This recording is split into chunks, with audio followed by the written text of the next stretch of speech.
level uppers. Ever seen a dude wrestling with flat-pack furniture like it's a mythical beast, sweat pouring, muttering, "I got this," while clearly needing an engineering degree and possibly divine intervention? Or the guy driving in circles for 45 minutes because asking for directions is apparently a sign of weakness, punishable by immediate man card revocation. But let's be brutally honest. Behind the comedy is a script, a rigid, outdated, and frankly suffocating script that dictates how men are supposed to act. Be strong. Be silent. Never show weakness. Never ask for help. Today, we're not just peeking into the man box. We're taking a sledgehammer to it. We're diving deep into the murky, often misunderstood waters of toxic masculinity. Now, hold up. Before you smash that back button faster than our IKEA hero smashes his thumb, hear me out. This isn't about male bashing. It's not about saying masculinity itself is poisonous. Hell no. It's about dissecting a specific harmful set of expectations.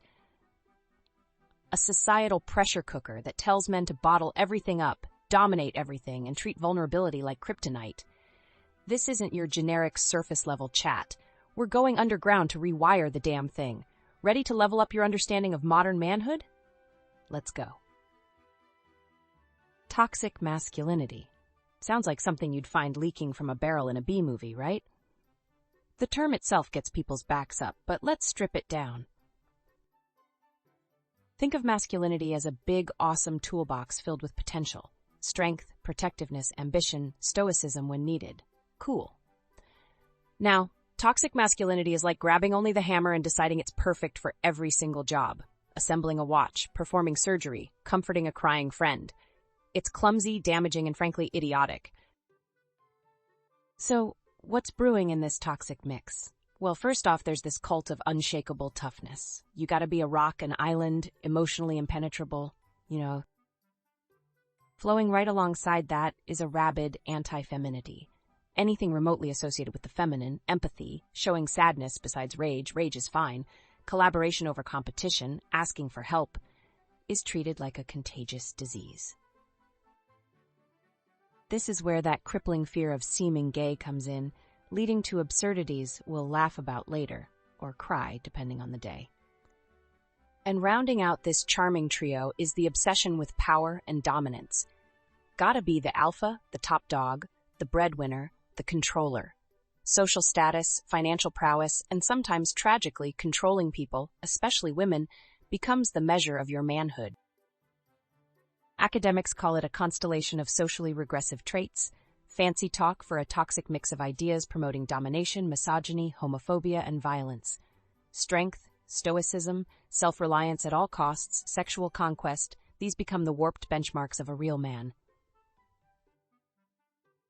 If you don't fit this tiny, rigid mold, you're failing, and the pressure to conform, it's immense and destructive. The toxic label isn't about men being toxic. It's about these specific traits being poisonous to the men embodying them and everyone caught in the blast radius. Where did this straitjacket come from? The term toxic masculinity actually gained traction in the men's movements of the 80s and 90s, initially trying to help men escape societal pressures they felt stifled their emotions. Kinda ironic, huh? Later, feminists rightly used it to call out harmful behaviors like violence and misogyny. But the ideals?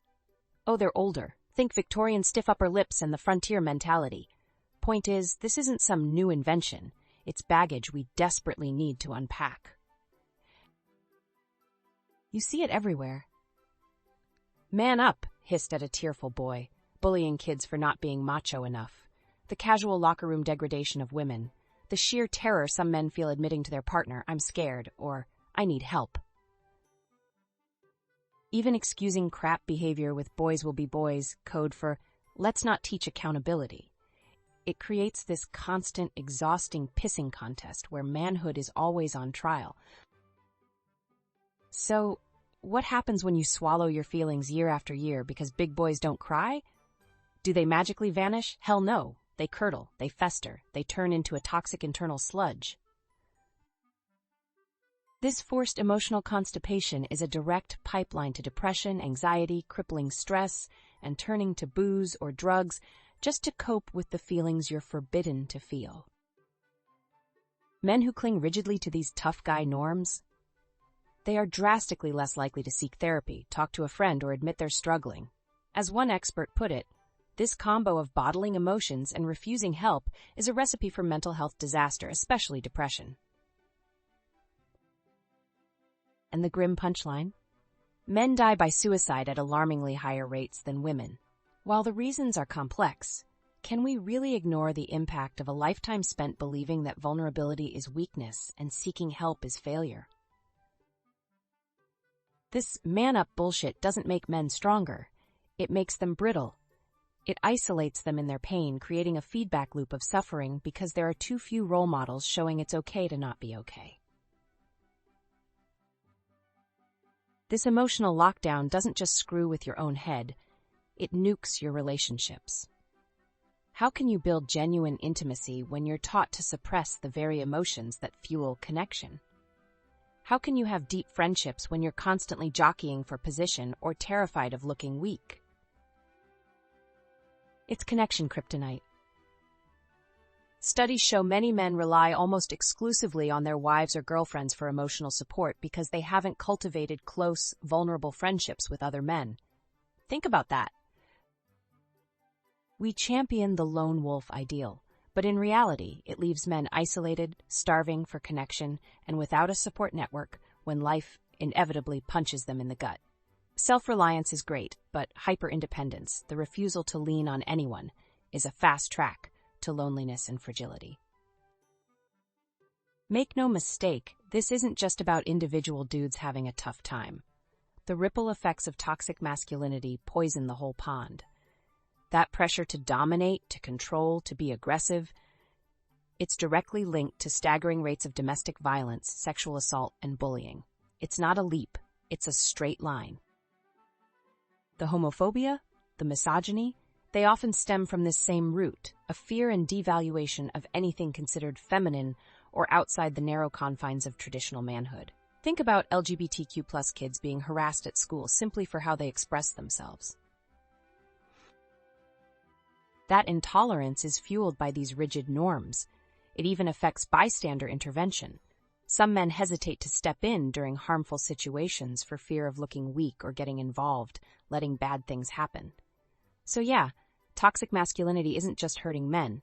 It's actively making the world less safe and less fair for everyone. Okay, enough doom and gloom. The good news? We're not doomed to repeat this cycle. There's a powerful counter-movement, embracing healthy masculinity, or positive masculinity, whatever you want to call it. This isn't about ditching strength or responsibility. It's about expanding the definition of manhood to include stuff like emotional intelligence, empathy, vulnerability, and seeking help. Imagine that.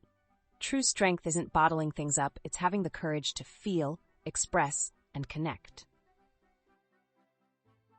So, what does this healthier version actually look like in practice? Well, for starters, it means embracing emotional openness, being able to feel your feelings without shame. It also involves genuine empathy and compassion, actually giving a damn about others. Of course, respect for everyone, regardless of gender, is fundamental. Perhaps surprisingly to some, it includes seeing vulnerability as courage, not weakness, and having the guts to ask for help. Accountability is huge too, owning your actions. And finally, it prioritizes real connection and care in relationships. Let's really see the difference here, moving away from the toxic stuff towards something better. Where toxic masculinity demands you be tough 24/7, healthy masculinity values emotional expression and honesty. Instead of aggression or fearing emotions, the upgrade is having healthy coping skills. That hyper-independence, the lone wolf thing? Healthy masculinity replaces it with courageous vulnerability. The need to dominate others gives way to setting healthy boundaries. Sexual aggression or entitlement, that shifts to nurturing and respectful behavior. Instead of that anti-feminine stance or misogyny, you get healthy, equal relationships. Emotional numbness transforms into empathy, compassion, and respect.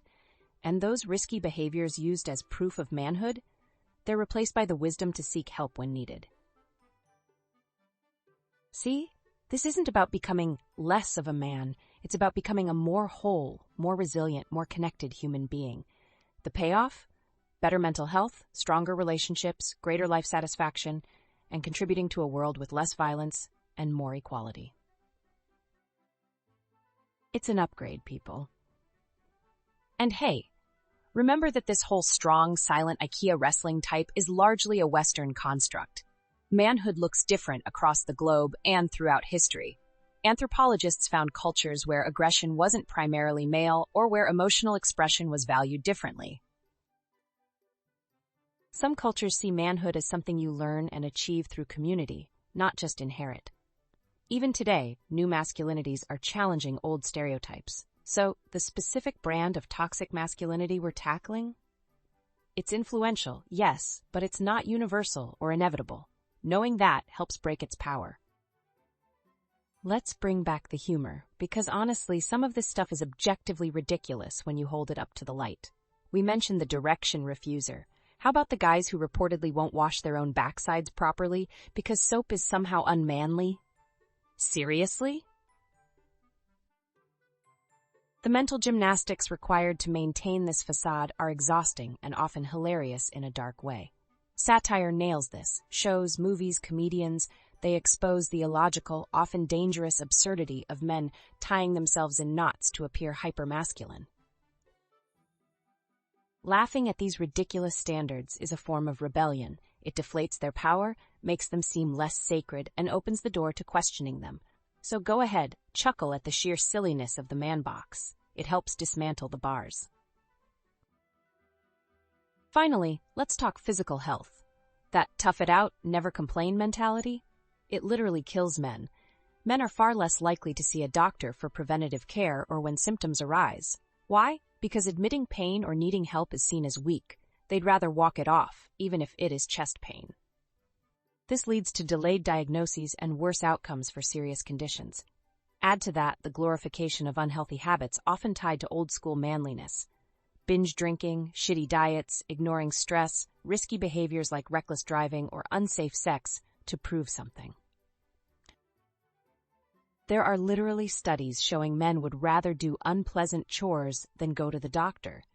Guys, taking care of your physical health isn't unmanly. It's basic self-preservation and responsibility. Ignoring your body's warning signs isn't tough. It's dangerous. So let's wrap this up.